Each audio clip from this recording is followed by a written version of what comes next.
Richard WIKE, he's Director of Global Attitude Research at Pew Research Center. He conducted research at and write some international public opinion variety topics, including America's global image, the rise of China, and he is author also for numerous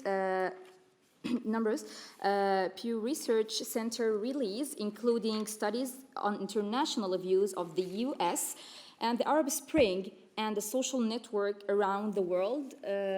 Please, Richard, can now mention, especially like we are just like a few hours about American election. How do you feel about it? That's right. Well, thank you, and thanks very much to the organizers for hosting the forum and for inviting me to be here.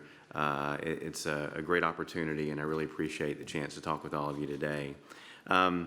As Darlene said, I'm with the Pew Research Center, which is based in Washington, D.C. And as all of you know, we are finally going to have our presidential election tomorrow after a very, very long campaign. In the U.S., we always have big, expensive elections that generate a lot of controversy. But even so, this year has felt different.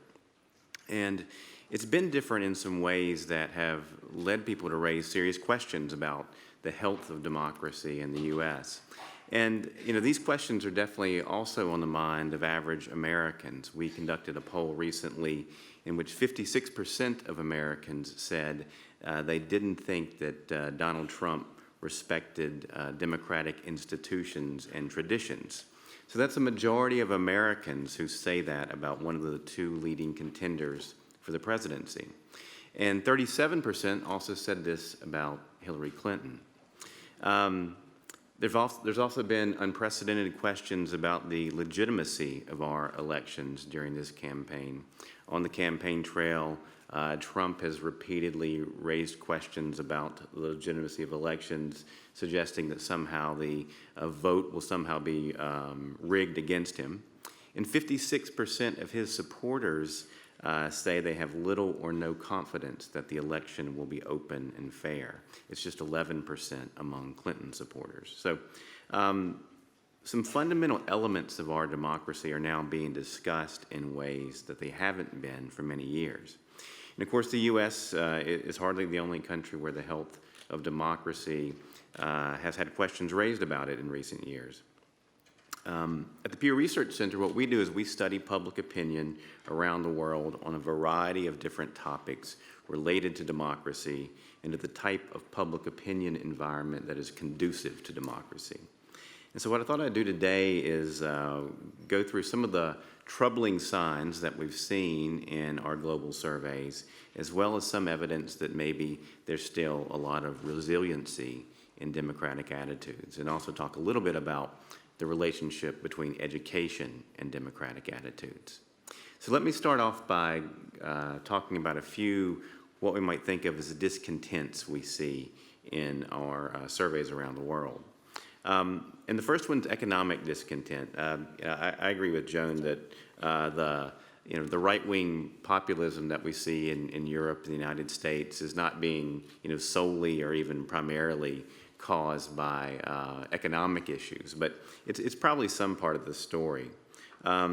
We conducted a survey in 40 countries all around the world last year, and we asked people this question: do you think that children in our country today, when they grow up, will be better off or worse off financially than their parents? And when we ask this question in Asia, Latin America, and Africa, we see a lot of optimism.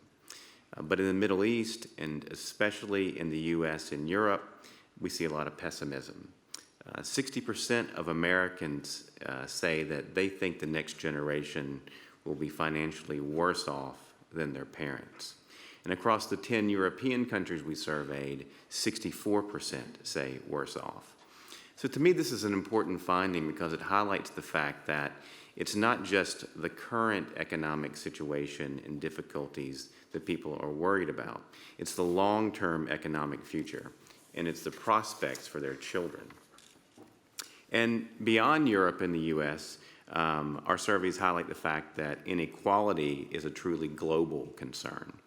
We conducted a 44-nation survey in 2014, in countries all over the globe. And in every single country, people say that inequality is a big problem facing their nation.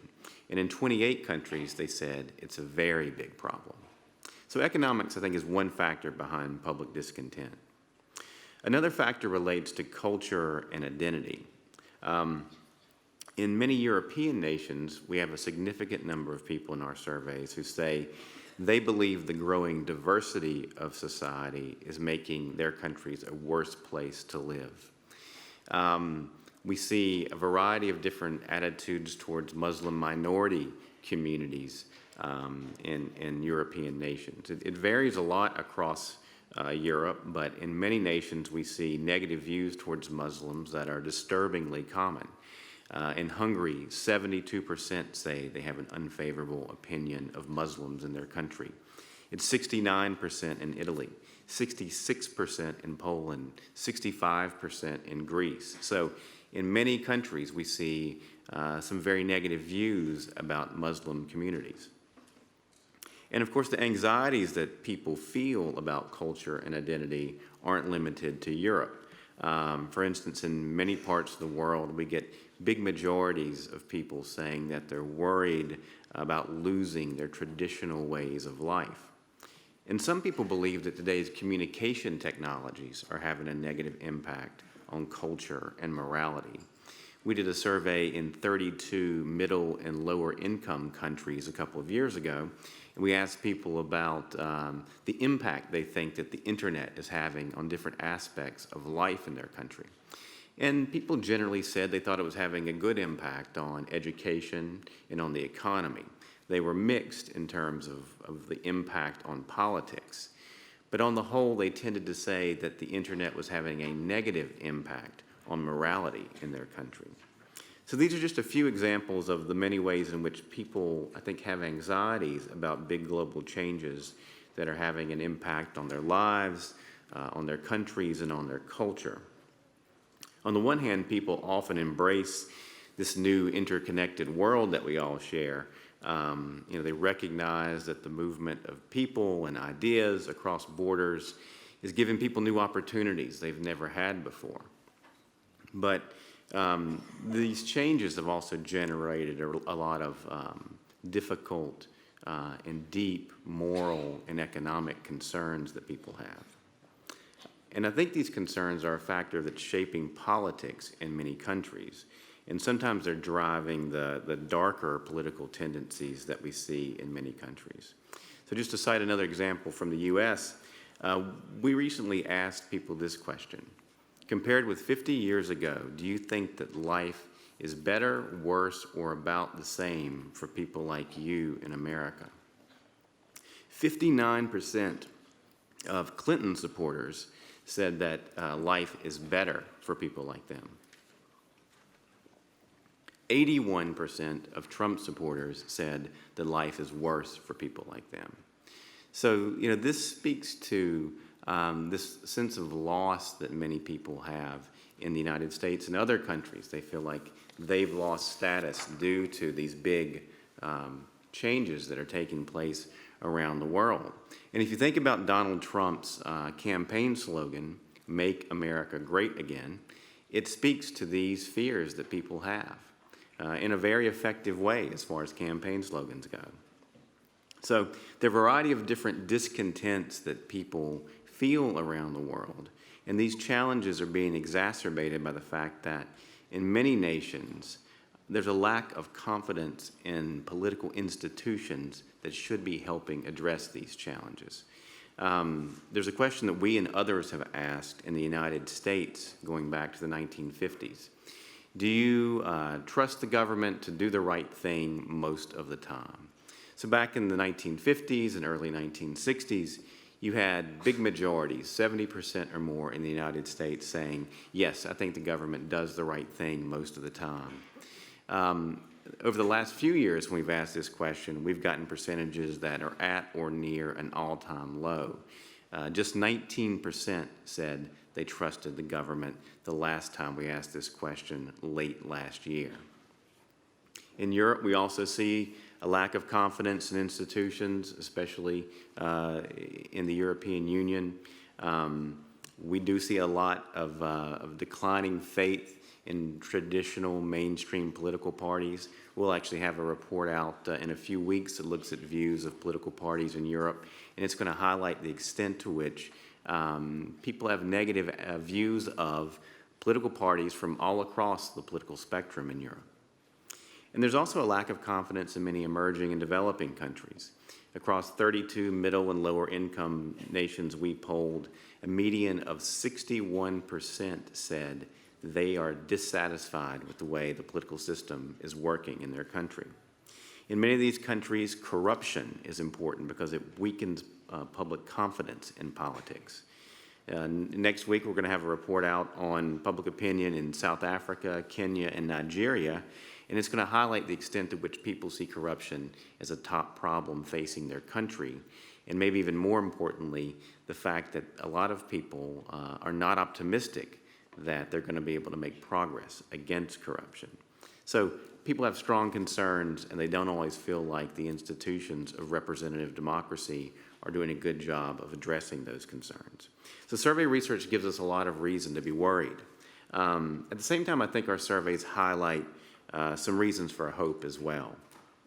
We recently did a survey in 9 countries and found that even though people are dissatisfied with politics and disconnected from their elected leaders, in 8 of these 9 countries, most people still said they think ordinary people can have influence on the government. And there's still a lot of support for the fundamental components of democracy. We conducted a 38-country survey last year, and what we found, I think, is important. In all 38 nations surveyed, majority said it's important to live in a country with religious freedom, a free press, free speech, and competitive elections. In 37 of 38 countries, half or more believe it is important for women to have the same rights as men and for people to be able to use the internet without government censorship. Another really consistent finding across these 38 countries is that support for democratic principles is especially strong among people with more education. And this fits into a large body of social scientific research that suggests a link between education and support for democracy and a link between education and civic participation. Education gives people the skills, the knowledge, the human capital that helps them participate in a democratic society. And by providing people with information about how politics works, education can lower the barriers to and the cost of political engagement. Education is also associated with a type of values that can help shape a more democratic society. Values such as tolerance towards minorities, respect for pluralism. These things are often associated with the likelihood that a country will have a thriving democracy. The political scientist Ronald Inglehart, for example, has pointed out that progressive attitudes towards homosexuality in a country are often quite predictive of the level of democracy in that country. So as someone who studies public opinion, it's become very clear to me that education encourages many of the values of an open democratic society. So as we seek to build democratic cultures and instill democratic values in the minds of individuals, we should remember that education can be a really powerful tool for shaping attitudes. So what is happening today in classrooms around the world might have an impact on choices people make at the ballot box many years down the road. So if you find yourself depressed about some of the dark themes that we see in today's headlines, you might find some hope in the work that students and teachers are doing all across the globe as they quietly lay the foundations for a more tolerant, democratic future. Thank you.